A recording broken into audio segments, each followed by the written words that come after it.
Bonjour à tous, j'espère que vous allez bien. Alors aujourd'hui je vous retrouve pour un petit bilan couture de tout ce que j'ai cousu en 2024.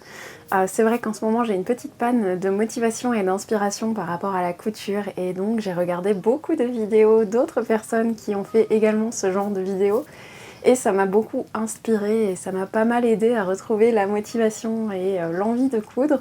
Et donc je me suis dit pourquoi pas moi aussi faire ce genre de vidéo, ça pourra peut-être vous inspirer. Et puis je trouve ça toujours chouette de pouvoir voir un petit peu tout ce qu'on a cousu sur un an. Donc voilà, aujourd'hui j'ai donc 15 pièces à vous présenter, donc on va pas traîner plus longtemps, je vais vous présenter ça, c'est parti. Pour la première pièce que j'ai cousue en 2024, il s'agit de la salopette Simplicity 84-47 qui est une reproduction d'un patron vintage que j'adore, je la porte tout le temps, c'est vraiment une pièce que je suis ravie d'avoir ajoutée à ma garde-robe. Elle est vraiment parfaite au niveau de la taille, elle était très chouette à coudre, le patron est très bien expliqué, c'est vraiment une pièce que je suis ravie d'avoir dans ma garde-robe. D'ailleurs c'est un patron que j'ai recousu plusieurs fois cette année, enfin en tout cas en 2024, vous allez voir ça juste après. C'est pour dire à quel point j'ai vraiment aimé ce patron et la façon dont il me va. Si je devais lui donner une note sur 5 étoiles, je pense que je lui mettrais une note de 4,5 parce que le seul petit bémol que je pourrais lui trouver, c'est le tissu qui est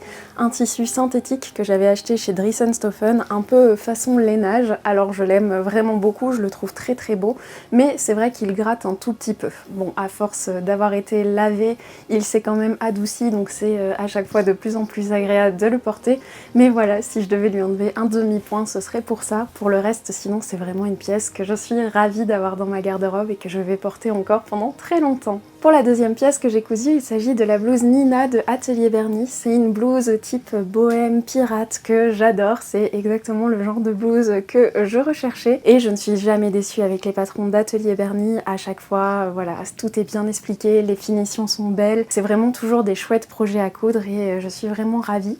J'avais déjà cousu ce patron sous forme de robe, ici je l'ai faite sous forme de blouse et voilà, je suis fan, c'est tout simple, je l'ai cousue dans une viscose, c'est pour ça qu'elle est toute chiffonnée. Et c'est vraiment léger, fluide, ça va très bien en dessous de mes robes chasubles ou voilà, avec une petite jupe ou même un pantalon.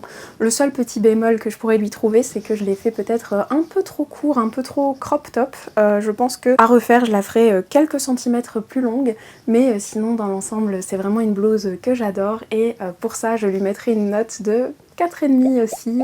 Je trouve que c'est vraiment une blouse qui est très bien finie, qui va avec tout et qui est parfaitement dans mon style. Donc voilà pour cette blouse. Pour la troisième pièce, il s'agit d'une robe avec des smokes qu'on a réalisé ensemble dans une vidéo. Je vous mettrai le lien en barre d'infos. C'est une robe que j'ai portée absolument tout le printemps et l'été. Dès qu'il faisait beau, je l'adore. C'était la première fois que je cousais de la double gaze et c'est hyper confortable. J'avais une petite appréhension parce qu'on m'avait dit que c'était assez difficile à coudre, mais finalement pour moi il n'y a pas eu de soucis, j'ai trouvé ça très chouette à coudre. C'est une robe que j'ai portée et encore portée dès qu'il faisait beau parce qu'elle est facile à mettre, facile à enfiler, légère et voilà, vraiment hyper agréable.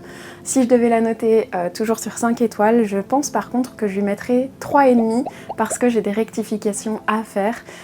J'avais fait des smokes et à certains endroits je n'ai pas pris correctement les smokes dans le surjet et donc ils se sont défaits à force d'être portés et d'être lavés, principalement ici au niveau de cette manche où les smokes voilà, ne sont plus du tout là sur la moitié de la manche. Donc c'est une robe que je dois reprendre pour pouvoir la porter au printemps et à l'été qui arrive de cette année. J'ai même d'ailleurs acheté de l'élastique spécial pour smoke. J'ai jamais utilisé ça, mais je me suis dit pourquoi pas tester une autre façon de faire des smokes qui peut-être seront plus solides dans le temps. Donc voilà, mais sinon c'est une robe coup de cœur et je suis sûre que dès qu'elle sera réparée, elle aura de nouveau une note de au moins 4,5 sur 5. Pour la quatrième pièce, il s'agit de ma robe Anna Lucia que j'ai cousue dans une double gaze brodée de chez Dries&Stoffen et que j'adore. Vraiment, c'est un de mes coups de cœur. Celle-là, je peux la noter 5 étoiles tellement je sais que je vais encore la porter énormément. Ici, au niveau de la taille, les smokes ont très bien tenu. Je n'ai eu aucun souci. On a un élastique au col pour avoir cet effet un peu plissé et très confortable. Les manches sont toutes légères et toute la robe est très légère. Elle est composée de 3 panneaux. Elle est d'ailleurs très longue parce qu'elle m'arrive quasiment aux chevilles. C'est pas le genre de robe que j'ai l'habitude de porter parce que je porte rarement du aussi long. J'ai un a priori du fait que je suis pas très grande. J'ai toujours l'impression que porter du long, ça rend encore plus petit. Et finalement, en fait, j'adore. J'ai l'impression d'être une princesse quand je la porte. Donc voilà, sur cette robe, j'ai pas grand chose à ajouter. Vraiment, c'est un patron qui était très facile à coudre. Et donc voilà, j'ai pas beaucoup plus à ajouter. C'est un de mes coups de cœur de couture de cette année. Elle est très bien finie, elle est parfaite, confortable, dans mon style, exactement tout ce que je recherche. Donc voilà, 5 étoiles. Pour la prochaine cousette, il s'agit d'un pantalon, c'est le pantalon Gabin d'Apolline Pattern que vraiment j'adore. C'était un modèle de pantalon qui était très facile à coudre et qui m'a également réconciliée avec les pantalons parce que voilà, j'ai vraiment eu du mal à coudre des pantalons qui me convenaient étant donné que j'ai une différence quand même entre la taille et les hanches et que donc souvent je suis entre plusieurs tailles pour la couture des pantalons. Et bien celui-là m'a redonné un petit peu confiance après de nombreux échecs étant donné qu'il est élastiqué à la taille. Et bien voilà, le souci de différence de taille se pose beaucoup moins et malgré l'élastique, le fait qu'il soit un petit peu plissé, qu'il ait une ceinture un peu spéciale, qu'on puisse y ajouter cette ceinture, y faire un nœud, ça lui donne quand même un style que je trouve assez sympa, pas trop pyjama on va dire. Donc voilà, c'est un pantalon que j'ai porté et encore porté. Et si je devais le noter par contre, je pense que je lui mettrais 3,5 ou 4, peut-être 4 à cause du tissu. C'est également une matière synthétique, j'ai oublié le nom du tissu, je vous le mettrai à l'écrit, et que j'avais acheté chez Dries+Stoffen et malheureusement à certains endroits il commence à boulocher. Après je l'ai beaucoup porté donc c'est normal, mais du coup voilà, le tissu s'abîme et donc ça me rend un petit peu triste parce que j'aime vraiment beaucoup ce pantalon. Je vais voir si je peux utiliser un rasoir pour lui redonner peut-être une seconde vie et pouvoir continuer à le porter parce que vraiment c'est un projet que j'ai adoré. Donc voilà, 4 étoiles pour ce pantalon et c'est un patron que je vais d'office me recoudre.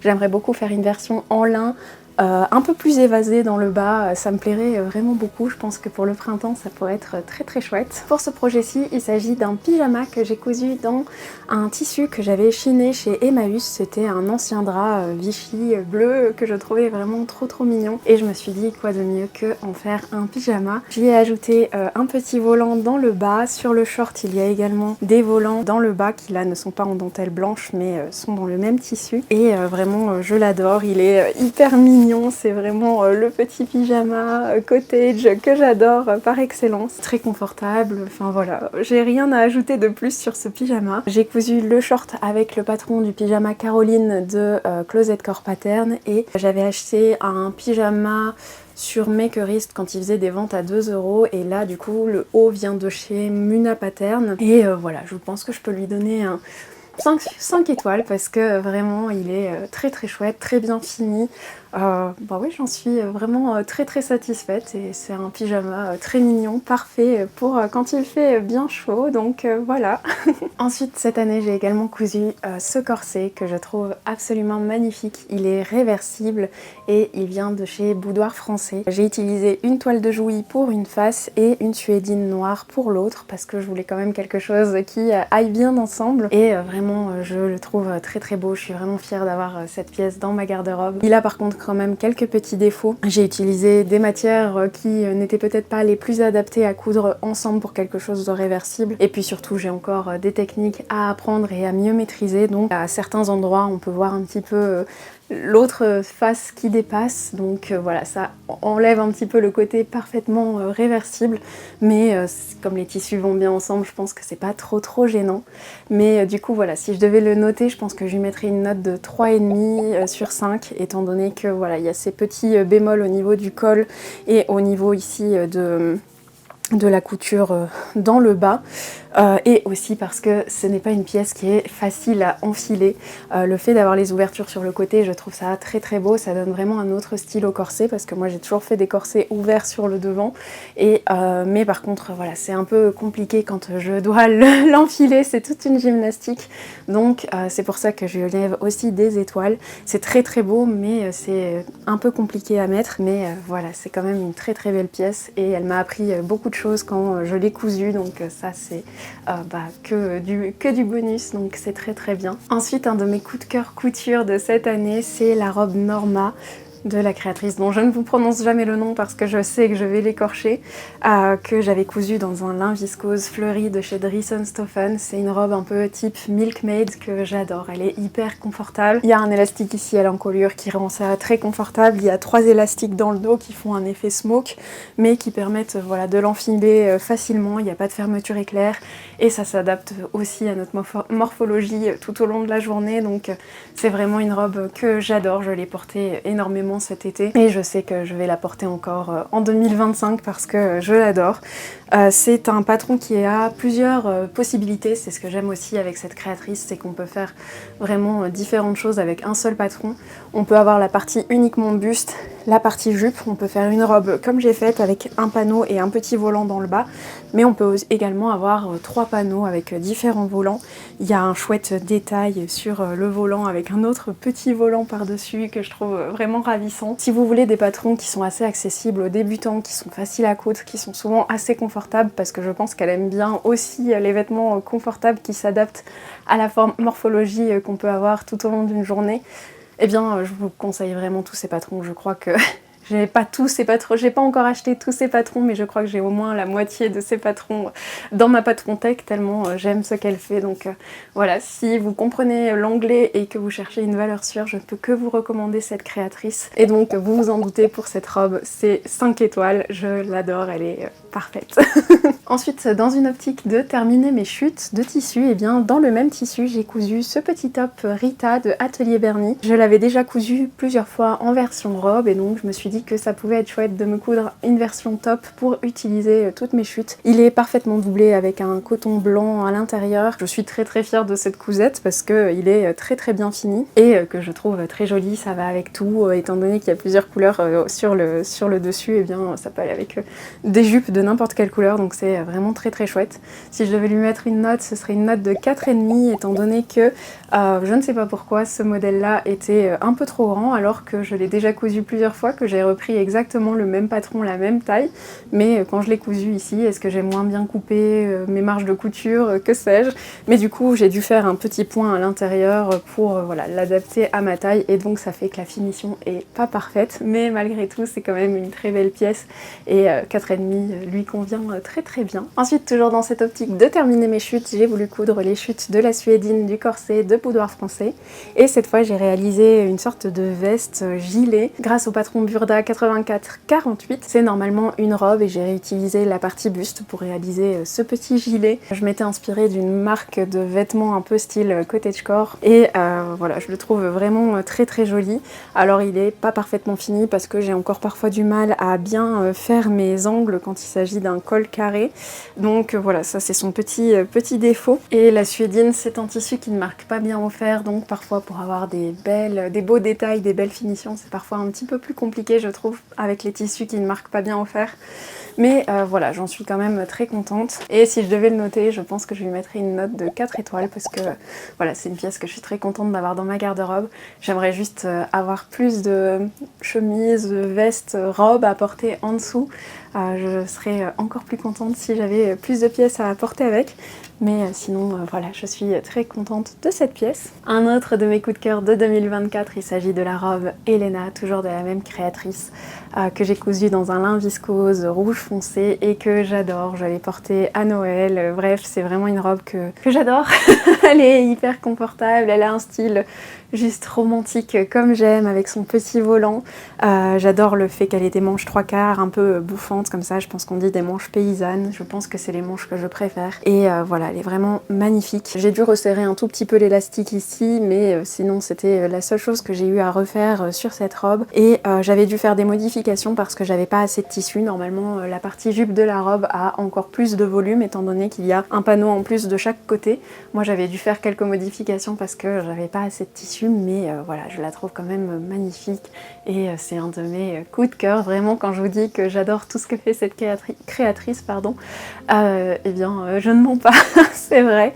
Et si je dois la noter, eh bien 5 sur 5, je pense qu'elle fait partie de mon top de cette année. Donc voilà pour cette robe. Ensuite, on revient à un patron que j'ai déjà cousu. Il s'agit du même patron que la salopette que je vous ai présentée au tout début, mais cette fois sous forme de pantalon. Voilà, j'aime vraiment beaucoup, je trouve le tissu très très chouette, ça habille, j'adore les côtés boutons, le fait que ce soit un petit lainage comme ça assez épais pour l'hiver. C'est vraiment un pantalon que j'aime vraiment vraiment beaucoup et que j'ai adoré coudre autant que la salopette. Et au niveau de la taille, ben, il me va toujours aussi bien, c'est vraiment un très très chouette patron. Si vous aimez un peu le style vintage, le côté bouton et tout, je vous le recommande vraiment, moi je prends beaucoup de plaisir à le coudre. Et si je devais lui donner une note, eh bien je lui donnerais une note je pense de 4 sur 5, juste à cause du tissu qui pour moi est le petit bémol, étant donné que là aussi c'est une matière lainage un peu synthétique et donc il a une tendance à gratter un petit peu. C'est normalement pas le genre de matière vers lesquelles je me dirigerai, mais voilà, j'ai un peu de mal à trouver des tissus lainage qui me conviennent et souvent ils sont synthétiques quand je trouve quelque chose qui me plaît et dans mon budget aussi, donc voilà, j'en ai quand même quelques-uns, même si j'essaye de privilégier des matières naturelles comme le coton, le lin, bien de temps en temps. Il y en a qui viennent se perdre dans mes tissus et malgré tout je l'aime vraiment beaucoup, donc voilà, le seul petit bémol c'est le tissu qui gratte un peu mais qui, comme la salopette je pense, va finir par s'adoucir avec les lavages, donc je lui mets une note de 4 sur 5 et je pense que c'est très bien. Ensuite, pour mon avant-dernière pièce, il s'agit de mon manteau, c'est mon plus gros challenge de couture de 2024. Vraiment, je pense que je n'ai jamais cousu une pièce aussi compliquée. Je vais le poser ici parce que ça pèse quand même son poids. Pour ce manteau, j'ai utilisé le patron McCall's 6800 que je trouve absolument magnifique, que j'avais déjà vu chez d'autres créatrices et que j'avais vraiment envie d'avoir à mon tour. Je l'ai cousu dans un tissu lainage que j'ai trouvé chez Dressenstoffen, mais c'était une matière synthétique qui ne marque pas au fer, donc ça c'est une des erreurs que j'ai faites pour la couture de ce manteau. Et à l'intérieur, j'ai utilisé une doublure Vichy en coton que je trouve très très mignonne. J'adore quand j'aperçois un petit peu de la doublure, je trouve ça très très joli d'avoir les deux ensemble, ça va très très bien. Mais comme je vous le disais, c'est mon premier manteau, ça n'a pas été une pièce qui a été très très facile à coudre pour moi, j'avais jamais cousu de manteau et je pense que c'était peut-être pas le modèle le plus facile pour débuter, surtout que ben voilà, c'est un patron qui est soit en anglais ou en espagnol au niveau des instructions, et donc il y a pas mal de choses que j'ai eu beaucoup de mal à comprendre, surtout quand il s'agissait de mettre la doublure et le manteau ensemble. Pour le reste ça s'est plutôt bien passé, mais quand j'ai dû lier les deux, là j'ai eu quelques problèmes de compréhension. J'ai pas trouvé de vidéo tuto qui expliquait, même par d'autres créatrices, un peu la couture de ce manteau et de comment mettre la doublure. J'ai essayé de regarder la construction d'autres manteaux pour voir comment c'était fait, mais à chaque fois c'était vraiment très différent de ce qui était je pense recommandé dans la construction de ce patron là. Et ça fait un petit souci d'ailleurs dans le bas au niveau de l'ourlet parce que j'ai dû un peu improviser avec ce que je pensais le mieux, et donc voilà, il y a un petit défaut. Après voilà, comme je le porte, je marche, en général je suis en mouvement quand je porte mon manteau, je trouve que c'est pas quelque chose qui se voit. J'ai pris un tissu en plus qui ne marquait pas au fer alors qu'il y a pas mal de détails de couture, etc. Il est vraiment, c'est une très très belle pièce, mais du coup ben, le fait de pas avoir su bien repasser mes coutures, bah, c'était un peu plus compliqué. Donc voilà, si vous voulez coudre votre premier manteau, je vais peut-être pas vous recommander ce patron, mais après si vous avez déjà pas mal d'expérience pour la couture de manteaux et de pièces assez challengeantes comme ça, ben, je vous le recommande parce qu'il est vraiment très très beau, il y a différentes possibilités de couture. À la base, je voulais faire la version longue, mais en coupant mes pièces, j'ai fait des bêtises et j'ai mal coupé, donc voilà, j'ai dû le faire en version courte, mais au final, ça me plaît parce que c'est vrai que je crois qu'il aurait été assez lourd en version longue, parce que déjà comme ça, il pèse son poids, donc au moins là, je suis vraiment bien mise dedans, bien confortable, j'ai bien chaud, je suis bien emmitouflée, donc voilà, il me plaît quand même vraiment beaucoup malgré ses imperfections. Et comme je veux pas être trop dure envers moi-même parce que c'était mon premier manteau, que c'était la première fois que je cousais une pièce aussi challengeante, je pense, dans ma garde-robe, eh bien je me mets quand même la note de 4 étoiles sur 5 parce que voilà, je veux quand même féliciter le travail que j'ai fait et puis le fait que c'était une première pour moi et que j'ai encore tellement de choses à apprendre en couture que voilà, je trouve que c'est quand même positif et j'ai pas envie d'être trop dure avec moi, et donc voilà. Et pour la dernière pièce que j'ai cousue en 2024, il s'agit de cette robe qui est cousue dans le même patron que la salopette et le pantalon que je vous ai montré tout à l'heure. Je voulais une robe un petit peu inspirée de la marque de vêtements Son de Flore, avec toute une boutonnière ici sur le côté, et je trouvais que ce patron était parfait pour représenter ce modèle. J'ai dû faire quelques ajustements parce que je ne voulais pas de ceinture, donc voilà, j'ai dû faire quelques modifications, j'ai dû chipoter un petit peu. Et donc quand il s'agit de chipoter, de voilà, trouver des astuces pour réussir à faire ce que j'ai en tête, parfois ça marche et puis parfois ça marche pas. Donc il y a quand même des défauts, j'ai dû découdre à certains endroits pour réussir à faire exactement ce que je voulais parce que j'avais pas bien fait la boutonnière, enfin voilà, j'ai dû refaire pas mal de petites choses, mais il est loin d'être parfait. Je suis quand même contente de l'avoir fait et je pense que je la porterai, que ce soit en hiver avec des collants et un soupul, ou en été avec un petit t-shirt ou même rien en dessous, elle sera parfaite. Mais voilà, c'était la dernière pièce que j'ai cousue cette année. Et donc, si je devais lui mettre une note, je pense que je lui mettrais une note de 3 étoiles parce que voilà, elle est pas super bien finie, c'est le modèle que je voulais, je suis quand même contente, mais tous les défauts qu'elle a font que je veux pas la noter plus parce que voilà, elle a encore trop de petits défauts qui ne me plaisent pas. Et j'ai d'ailleurs une dernière pièce que je voulais vous présenter que j'ai cousue cette année, c'est la deuxième pièce que j'ai cousue cette année. Il s'agit d'un pull, le pull Illico, que j'ai cousu dans un lainage de chez Dries & Stoffen qui est hyper doux, hyper confortable. Vraiment c'est un très très chouette pull, très cosy, très cocooning. C'était la première fois que je cousais un pull d'ailleurs comme ça avec le biais au col, etc. C'est une pièce que j'aime bien porter quand j'ai envie d'être voilà, tranquille, bien au chaud chez moi. Je l'aime beaucoup pour ça, mais je lui mettrai peut-être uniquement 3,5 étoiles parce qu'il sort un petit peu plus de ce que j'ai tendance à porter d'habitude et du style que j'aime bien. Il est moins romantique, on va dire. Et donc voilà pourquoi je lui enlève quelques points, mais ça reste un pull que je porte très souvent. D'ailleurs, c'est pour ça que vous ne le voyez pas, parce qu'il est dans la machine. Mais voilà, c'est un pull que j'aime vraiment beaucoup, qui est très cosy et agréable à porter pour rester chez soi, tranquille, bien au chaud. Donc voilà pour tout ce que j'ai cousu en 2024. J'espère que cette vidéo vous aura plu, qu'elle vous aura peut-être inspiré. J'ai hâte de voir tout ce que je vais coudre en 2025. Je suis déjà sur un nouveau projet de Atelier Bernie qui est assez challengeant, mais qui je pense va m'apprendre beaucoup de choses. J'ai hâte de voir le résultat final et de vous partager tout ça. Et puis ben voilà, je pense que je vais pouvoir m'arrêter de parler pour cette vidéo. N'hésitez pas à me dire quelle pièce vous avez préférée dans tout ce que j'ai cousu. Et moi je vous dis à très bientôt pour une prochaine vidéo. Et en attendant, je vous fais une tonne de bisous.